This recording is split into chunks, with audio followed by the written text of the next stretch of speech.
Hello and welcome back to my channel Quick Learner.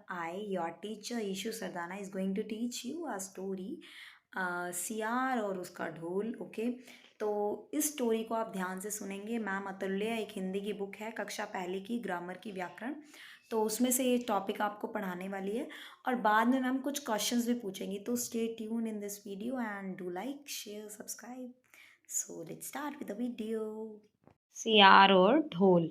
एक बार एक जंगल के निकट दो राजाओं के बीच और युद्ध हुआ, घोर युद्ध हुआ. ठीक है, बहुत तगड़े वाला. एक जीता और दूसरा हारा. सेनाएं अपने नगरों को लौट गई, बस सेना का एक ढोल पीछे रह गया. उस ढोल को बजा बजा कर सेना के साथ गए भांड व चारण रात को वीरता की कहानियां सुनाते थे. युद्ध के बाद एक दिन आंधी आई. आंधी के जोर में वह ढोल लुढ़कता पुढ़कता एक सूखे पेड़ के पास जाकर टिक गया.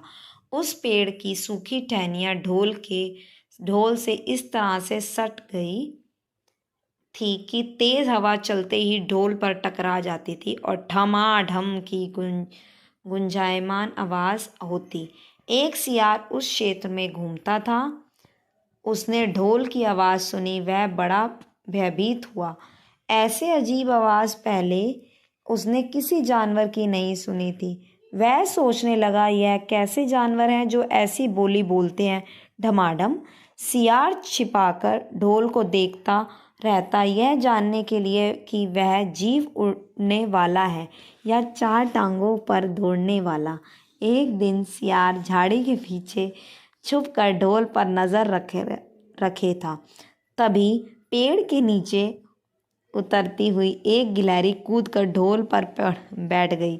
उसके कूदने पर हल्की सी ढम की आवाज़ हुई. गिलहरी ढोल पर बैठी दाना कुतरती रही. सियार बड़बड़ाया, ओह, तो यह कोई हिंसक जीव नहीं है, मुझे भी डरना नहीं चाहिए. सियार फूंक फूंक कर कदम रखता ढोल के निकट गया. उसे सूंघा. ढोल का उसे ना कहीं नजर आया और ना पैर. तभी हवा के झोंके से पेड़ की टहनियाँ ढोल से टकराई.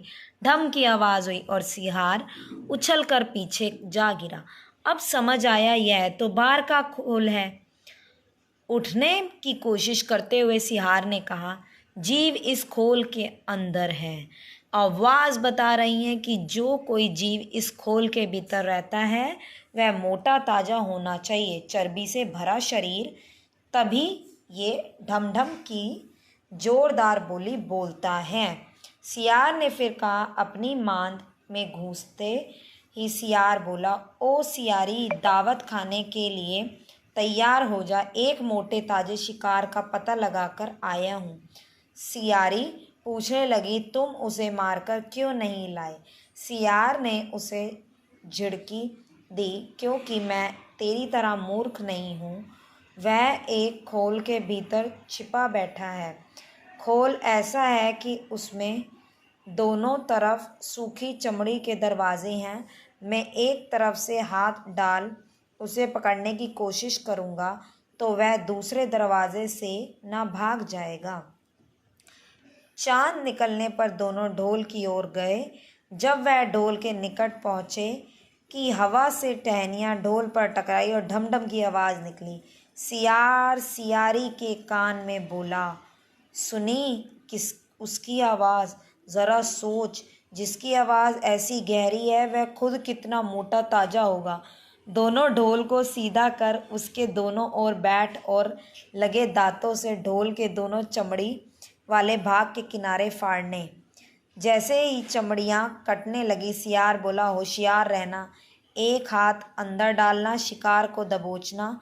दोनों ने की आवाज़ के साथ साथ ढोल के भीतर डाले और अंदर टटोलने लगे. अंदर कुछ नहीं था, एक दूसरे के हाथ ही पकड़ में आए. दोनों चिल्लाए, हे हैं, यहाँ तो कुछ नहीं है. दोनों अपना अपना माथा पकड़कर बैठ गए. अब इस कहानी से आपको क्या शिक्षा मिलती है. बड़ी बड़ी शेखी मारने वाले लोग भी ढोल की तरह ही अंदर से खोखले होते हैं. जैसे कि ढोल अंदर खोखला होता है, वैसे ही जो शेखी मारते हैं, अपनी बड़ाई करते हैं, वो भी खोखले होते हैं.